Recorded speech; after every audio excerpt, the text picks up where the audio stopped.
بسم اللہ الرحمن الرحیم والحمد للہ رب العالمین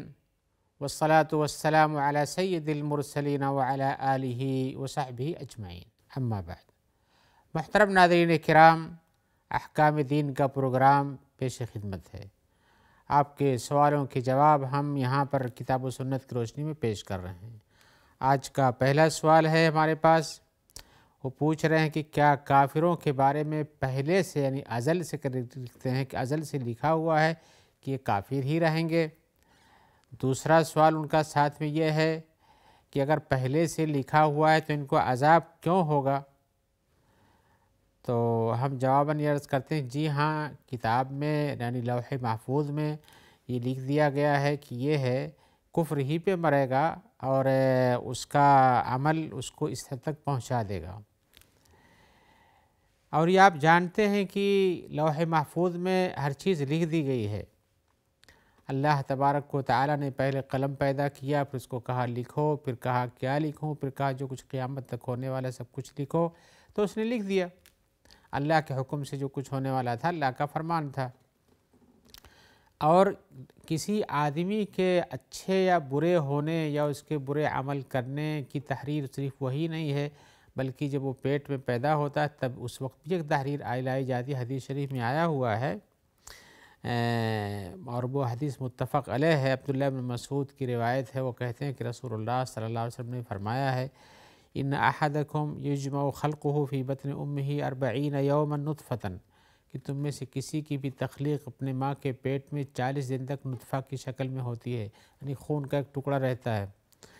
ثم یکون علقۃ مثل ذلک، پھر اس کے بعد اسی طرح سے یعنی 40 دن تک وہ گوشت کا ٹکڑا بن جاتا ہے، جمے ہوئے خون کا ٹکڑا بن جاتا ہے۔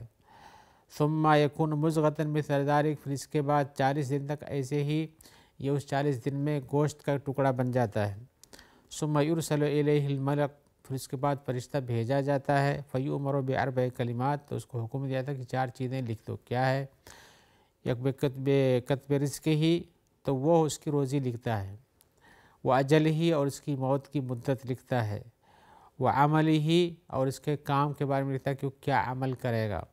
وہ شقین اور سعیدن، یا اس طرح سے یہ بھی لکھتا ہے آخر میں کہ یہ بدبختی سے مرے گا، یعنی اس کا انجام اچھا نہیں ہوگا، یا کہ سعادت مند ہو کے مرے گا۔ تو یہ حدیث جو بخاری اور مسلم میں ہے اور بھی کتابوں میں ہے، اس میں بتایا گیا کہ انسان کی تخلیق جب اس کے ماں کے پیٹ میں ہوتی ہے اس وقت بھی ایک تحریر فرشتہ لکھتا ہے اللہ کے حکم سے، اس میں بھی اس کے اعمال اور اس کے سعادت اور شقاوت کے بارے میں تحریر دی جاتی ہے۔ اس کے پہلے لوح محفوظ میں بھی لکھا ہوا ہے۔ تو یہ بات تو ہم مانتے ہیں کہ کافروں کے بارے میں لکھا ہوا ہے کہ تم اسی طرح سے تمہارا انتقال ہوگا، لیکن یہ سوال پیدا ہوتا ہے کہ بھئی جیسا آپ نے پوچھا بھی ہے کہ اگر وہ لکھا ہوا تو ان کو عذاب کیسے دیا جائے گا، اور یہ سوال اپنی جگہ پر درست ہے۔ آپ یہ پوچھ سکتے ہیں کہ عذاب کیسے دیا جائے گا جب اس پہ لکھا ہوا ہے، تو ہم بتانا چاہیں گے کہ یہ عذاب اس وجہ سے دیا جاتا ہے کہ اس کے پاس زمین کے اندر اللہ تبارک و تعالیٰ کی طرف سے حجت قائم کی جاتی ہے۔ ایک تو یہ ہے کہ سب سے پہلے اللہ تعالیٰ نے اس کو عقل سے نوازا ہے، اسے چاہیے کہ خیر اور شر کی تمیز کرے، اور اسی طرح سے پہچانے، اپنے عقل سے غور کرے، اللہ کی مخلوقات میں، اس کائنات میں غور کرے، سوچے کہ ان کا کوئی خالق و مالک ہے، اس کے بعد اس پر ایمان لانے کی کوشش کرے۔ اس تک و دو کے نتیجے میں اسے ڈھونڈنا چاہیے، تلاش کرنا چاہیے کہ حق کہاں پر ہے اور حق کہاں پر نہیں ہے، لہذا اسے ڈھونڈنا چاہیے۔ اور اسی طرح سے یہ بات بھی ہے کہ اللہ تبارک و تعالیٰ نے اپنی حجت زمین پر لوگوں کے لیے قائم کر دی ہے۔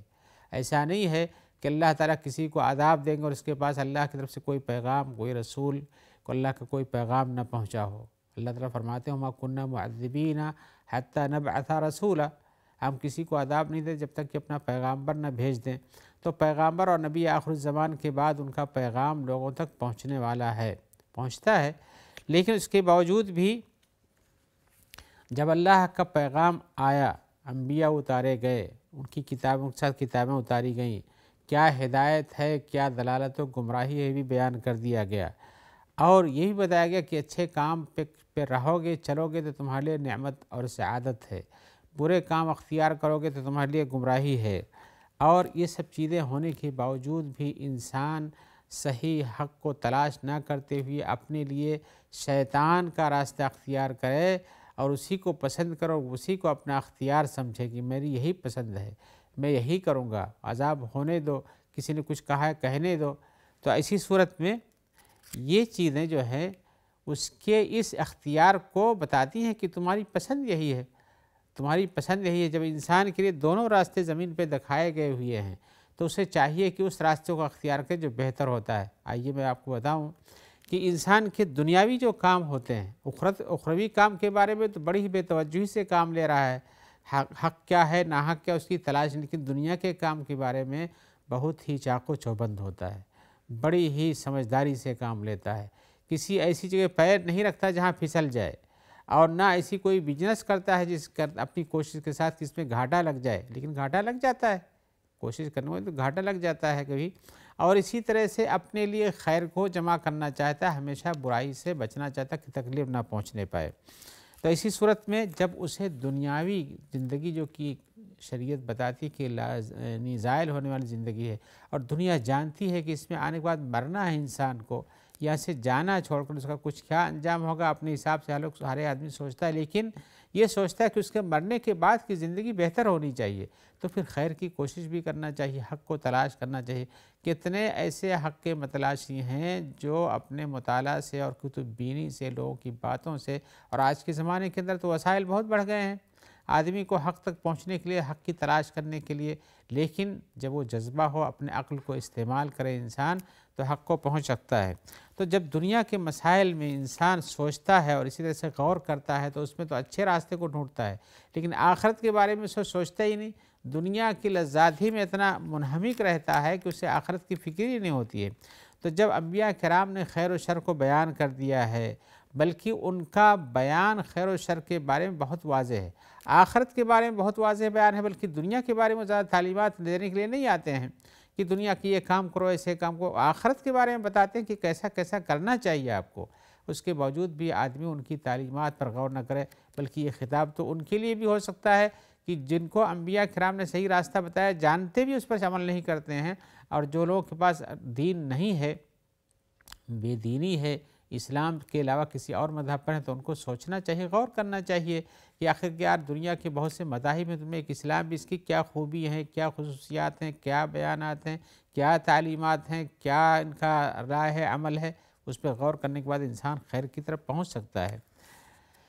لیکن اسی طرح سے یہ بات بھی جاننا چاہیے، اور بھی جاننا چاہیے کہ بھئی آپ جو دنیا کا کام کرتے ہیں اپنی پسند سے کرتے ہیں، آخرت کا کام بھی آپ اپنی پسند سے کرتے ہیں، آپ کو پسند وہی کام ہے جو عذاب کو والا ہوتا ہے، تو یہ آپ کی پسند ہے، آپ کو کسی نے مجبور نہیں کیا ہے کہ وہ کام پکڑو اور اس کام کو چھوڑ دو، آپ کے پاس اختیار موجود ہے۔ اس اختیار کے باوجود بھی وہ ہدیناہ النجدین کی جو آیت ہے قرآن میں کہ ہم نے اس کو دونوں راستے دکھائے ہیں، دونوں راستے سامنے ہیں، لیکن وہ اس راستے کو اختیار کرتا ہے جو کہ مناسب نہیں ہے، لہذا اس کا یہ عمل جو ہے، اس کا یہ طریقہ کار، اس کا یہ عناد، اس کی یہ بے روی اس کو اس راستے پر لے جاتی ہے جو اس کے لیے نقصان دہ ہے۔ یہ ہم نے مانا کہ لکھا ہوا، لیکن آپ کے پاس یہاں آنے کے بعد یہ آپ کو نہیں معلوم کہ کیا لکھا ہوا ہے، نہ ہم جانتے ہیں کہ کسی کے بارے میں کیا لکھا ہوا ہے، نہ اپنے بارے میں جانتے ہیں، نہ غیر کے بارے میں جانتے ہیں، اور جو آدمی کفر پہ ہے اس کو بھی پتہ نہیں کہ ہمارے لیے کیا لکھا ہوا ہے، لیکن حق یہ ہے کہ آپ کو کوشش کرنا چاہیے کہ خیر کا راستہ جو ہوتا ہے اس کو پکڑیں اور کتابوں کا مطالعہ کریں، اور اسی طرح سے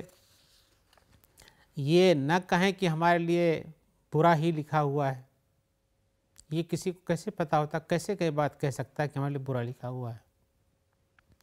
اس لیے کہ اس کہنے کے پیچھے تو یہ معلوم ہونا چاہیے کہ آپ کو معلوم ہے کہ لکھا ہوا، جبکہ آپ کو کسی کو معلوم نہیں دنیا میں کہ اس کا آخرت میں کیا ہونے والا ہے، یا کل کی زندگی میں کیا ہونے والا ہے وہ بھی نہیں بتا سکتا انسان۔ تو یہ حجت کہ ہمارے لیے تو لکھا ہوا ہے ایسے، یہ حجت غلط ہے۔ اور اسی طرح سے کسی کا یہ کہنا کہ ازل میں ہمارے لیے کفر ہی لکھا ہوا ہے، یہ بھی غلط ہے۔ کسی کے لیے کیا لکھا ہوا ہے کسی کو معلوم نہیں، لیکن انسان دنیا کی زندگی میں جب حق کا متلاشی ہوتا ہے تو اس کو حق کا راستہ ملتا ہے،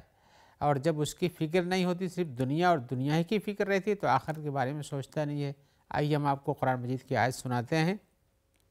اللہ تعالیٰ فرماتے ہیں فلما زاغوا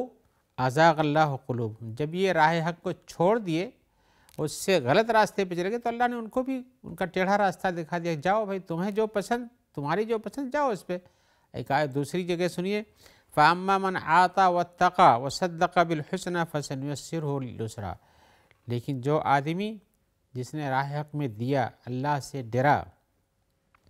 وَصَدَّقَ بِالْحُسْنَى اور اچھی چیز کی تصدیق کی، یعنی کلمہ لا الہ الا اللہ کی تصدیق کی، محمد رسول اللہ کی تصدیق کی، فَسَنُيَسِّرُهُ لِلْيُسْرَى، تو اس کے لیے ہم آسان راستے کو آسان بنا دیں گے۔ آسان راستہ کون؟ جنت کا راستہ۔ وَأَمَّا مَنْ بَخِلَ وَاسْتَغْنَى، اور جس نے بخالت سے کام لیا،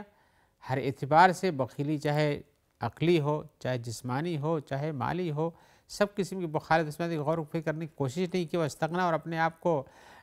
بے نیاز سمجھا کہ ہمیں اس کی کوئی ضرورت نہیں ہے، وَكَذَّبَ بِالْحُسْنَى، اور اسی طرح سے اچھی چیز کی تکذیب کی، یعنی لا الہ الا اللہ محمد رسول اللہ کی تکذیب کی، فَسَنُيَسِّرُهُ لِلْعُسْرَى، تو اس کے لیے مشکل راستہ ہم آسان بنا دیں گے۔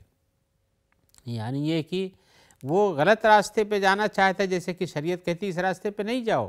لیکن وہ کہتا نہیں ہمارے لیے یہی آسان، تو اب جاؤ بھائی، تمہارے لیے وہی آسان ہوئے کرتے۔ اسی لیے کفر و شرک میں پڑھنے والوں کو دیکھیے کہ گناہ کے کاموں میں ملوث رہتے ہیں، یا جو غلط کار ہوتا ہے اور راستہ ڈھونڈتا ہے تو اس کو وہ راستہ آسان نظر آنے لگتا ہے، لہذا اس سے بچنا چاہیے۔ اللہ کے رسول صلی اللہ علیہ وسلم نے فرمایا بھی ہے ما من احد الا وقد كتب مقعده من الجنة مقعده من النار، کوئی بھی انسان ایسا نہیں ہے مگر یہ کہ اس کی جگہ جنت میں جو لکھ دی گئی ہے اور جو جہنم میں وہ بھی لکھ دی گئی ہے۔ تو لوگوں نے سوال کیا، جیسے حدیث میں قالوا یا رسول اللہ افلا ندعو الامل ونتکل علی الکتاب، اللہ کے رسول جب یہ بات ہے کہ جنت لکھی ہوئی ہے ہمارے لیے اور کسی کے لیے جہنم لکھی ہوئی ہے، تو ہم لوگ عمل کیوں کریں؟ عمل کریں گے تبھی جو لکھا وہی ملے گا، اور ہم اس صورت میں جو کچھ لکھا اسی پر بھروسہ کریں کہ بھائی ہمارے لیے جو لکھ دیا گیا ہے وہی ملے گا، ہم کو عمل کرنے سے کچھ حاصل نہیں ہے۔ تو آپ نے فرمایا اللہ ایسا نہیں کرو، عمل نہیں چھوڑو، اعملوا، عمل کرو، فکل میسر لما خلق لہ، ہر ایک آدمی کے لیے جو اس کے لیے بنا دیا گیا تقدیر اس کے لیے آسان کر دیا جائے گا۔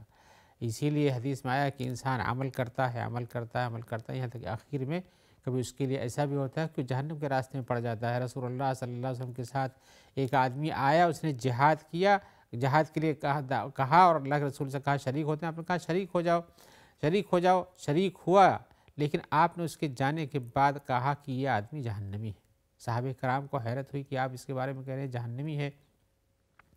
جبکہ ایسے نازک موقع پر اپنی جان کی قربانی پیش کرنے آیا ہوا ہے، اور وہ پیش کرے گا، جہاد میں شریک بھی ہوا، لیکن ایک صحابی کہتے ہیں کہ ہم نے اس کے پیچھے اس کی مطالبات کی کہ دیکھیں کہاں کہاں جاتا ہے، کیا کرتا ہے، آخر اللہ کے رسول صلی اللہ علیہ وسلم اس کے بارے میں ایسا کیوں فرمایا؟ تو دیکھا آخر میں اس نے جب اس کو چوٹ لگ گئی، اس کو تلوار کے سے گھاؤ لگ گیا، کٹ گیا، تو وہ صبر نہ کر سکا اور اپنے ہی تلوار سے اپنے یہاں نرخرے پہ رکھ کر کے دبا کر کے اپنی جان دے دی، خودکشی کر ڈالی۔ تو وہ آدمی جو پیچھے پیچھے چل رہا تھا، اس نے آ کے رسول اللہ صلی اللہ علیہ وسلم کہا کہ آپ نے سچ فرمایا، اس آدمی نے تو اپنی جان ایسے دیا ہے۔ تو آدمی آخر میں کہاں کس نتیجے پر پہنچے گا یہ پتہ نہیں، اس کے لیے جو لکھا وہی ملے گا، لیکن انسان کو اپنے طور پر اچھائی کی کوشش کرنے میں پیچھے نہیں کرنا چاہیے۔ آپ نے فرمایا اعملوا، عمل کرو، کام کرو، فکل میسر لما خلق لہ، جس کے لیے پیدا کیا گیا ہے اس کے لیے وہی آسان ہو جائے گا۔ پھر آپ نے وہی آیت پڑھی فاما من آتى واتقى وصدق بالحسنى فسنيسره لليسرى، جس کا ترجمہ ابھی ہم آپ کو سنا چکے ہیں۔ اور جو لوگ حجت کرتے ہیں آخرت کے بارے میں کہ ہمارے لیے تو راستہ نہیں، آسان نہیں، ہمارے پاس یہ نہیں، ہم نے یہ جانا نہیں، اصل مشکل یہ ہے کہ وہ کوشش نہیں کرتے جاننے کے لیے، ورنہ دنیا کے لیے بہت ہی چاق و چوبند رہتے ہیں، آخرت کے بارے میں کچھ سوچتے نہیں۔ لہذا کوئی بھی راستہ مشکل نہیں ہے، اختیار کرنا چاہیے، عزیمت ہونی چاہیے، ڈھونڈنا چاہیے، جیسے کہ ہم دنیا کے لیے ڈھونڈتے ہیں، آخرت کے لیے اور مزید تلاش کی ضرورت ہے۔ آئیے ہم ایک اور سوال کی طرف چلتے ہیں۔ سوال میں ہمارے بھائی پوچھ رہے ہیں کہ کیا روزی اور شادی یہ آسمان میں لوح محفوظ میں لکھ دی گئی ہے، اور کیا یہاں تک لکھ دیا کہ میری شادی فلاں عورت سے ہوگی، اور کیا روزی جب وہ لکھ دی گئی ہے تو محدود ہے، جتنی ملنی اتنی ملے گی، پھر ہمارے محنت و مشقت کا کیا حاصل ہے؟ بات آپ کی اس معنی میں صحیح ہے کہ روزی لکھ دی گئی ہے، شادی بھی لکھ دی گئی ہے بلا شبہ، یہ سب کے سب لوح محفوظ میں لکھا ہوا ہے۔ جو کچھ زمین میں اللہ تبارک و تعالیٰ کے حکم سے جو کچھ ہونا تھا وہ لوح محفوظ میں قلم نے لکھ دیا ہے۔ اس پر ہمارا ایمان ہے اور اسی پر حدیث میں آیا ہوا ہے۔ تو حدیث میں اکتب ما ہوا کائن، جو کچھ ہونے والا سب لکھ دو، تو اس نے سب لکھ دیا اللہ کے حکم سے۔ فجرا فی دل کا صد ما ہوا کائن، تو اسی وقت اس نے لکھ دیا جو کچھ قیامت تک ہونے والا ہے، اس لیے کہ اللہ کا حکم تھا۔ تو اسی صورت میں رسول اللہ صلی اللہ علیہ وسلم نے جو فرمایا ہے کہ لکھ دیا گیا، تو لکھ دیا، آپ کی شادی بھی لکھ دی گئی ہے، آپ کی روزی بھی لکھ دی گئی ہے، اور کتنی ملنی ہے وہ بھی لکھ دی گئی ہے۔ لیکن یہ ضروری نہیں ہے کہ آپ کو روزی کی تلاش کے لیے اب محنت کی ضرورت نہیں ہے، نہ اپنی شادی کے لیے آپ کو تلاش کرنے کی ضرورت ہے۔ شادی لکھی گئی ہے اور روزی لکھی گئی ہے، جو ملنی ہے ملے گی، اور جو شادی جہاں ہونی ہے ہونی ہی چاہیے، ہوتی ہے۔ لیکن آپ دیکھیں گے کہ دنیا میں شادی کرنے کے لوگ محنت کرتے ہیں، مشقت کرتے ہیں، کماتے ہیں، اپنا گھر بناتے ہیں، پیسہ اکٹھا کرتے ہیں، اور یہ سب یہ دنیا کی زندگی میں ہونے والی چیز ہے۔ اس لیے محنت کرتے ہیں۔ اگر یہی ہے کہ لکھ دی گئی ہے تو آپ کو محنت کریں، جہاں ہونی ہو ہی جائے گی، تو ہاتھ پیر باندھ کے بیٹھ جانے سے تو نہیں ہوتی ہے۔ آدمی کو دنیا میں اپنے کاموں کے بنانے کے لیے اسباب کو اختیار کرنا پڑتا ہے، اور آخرت کے کاموں کے لیے بھی اسباب کو اختیار کرنا پڑتا ہے۔ دنیا اور آخرت دونوں کے لیے وہ اسباب جن کے ذریعے سے انسان کا کام بنتا اختیار کرنا پڑتا ہے۔ روزی کے لیے مثال کے طور پر ہم کہیں کہ آپ کو روزی تلاش کرنا چاہیے، اور اسی طرح سے شادی کے لیے بھی کہیں گے کہ آپ کو شادی بھی تلاش کرنا چاہیے۔ کیا اسباب ہوتے ہیں اس میں، ہم ان اسباب کی تفصیلات میں ابھی تو نہیں جا سکتے ہیں آیتوں اور حدیثوں کی روشنی میں، لیکن یہ کہیں گے کہ دنیا میں ہر کام اور آخرت کے ہر کام بھی یہاں اسباب سے جڑے ہوئے ہیں۔ آپ نے ان اسباب کو، وسائل کو اختیار کیا تو آپ اس تک پہنچیں گے، اور آپ نے چھوڑ دیا تو اس تک نہیں پہنچیں گے۔ یہ بھی تقدیر میں لکھا ہوا ہے۔ لہذا تقدیر میں ہر چیز لکھی، اور یہ بھی لکھی ہونی چاہیے کہ آپ ایسے اسباب اختیار کریں گے جس کے ذریعے سے آپ کی دنیا بدلے گی،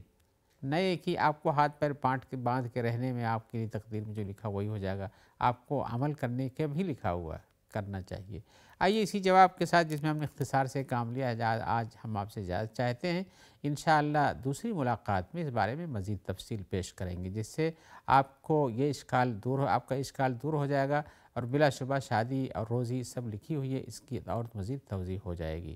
جب تک کے لیے ہم اجازت چاہتے ہوئے دعا کرتے ہیں کہ اللہ تعالیٰ آپ کو خیر سے رکھے،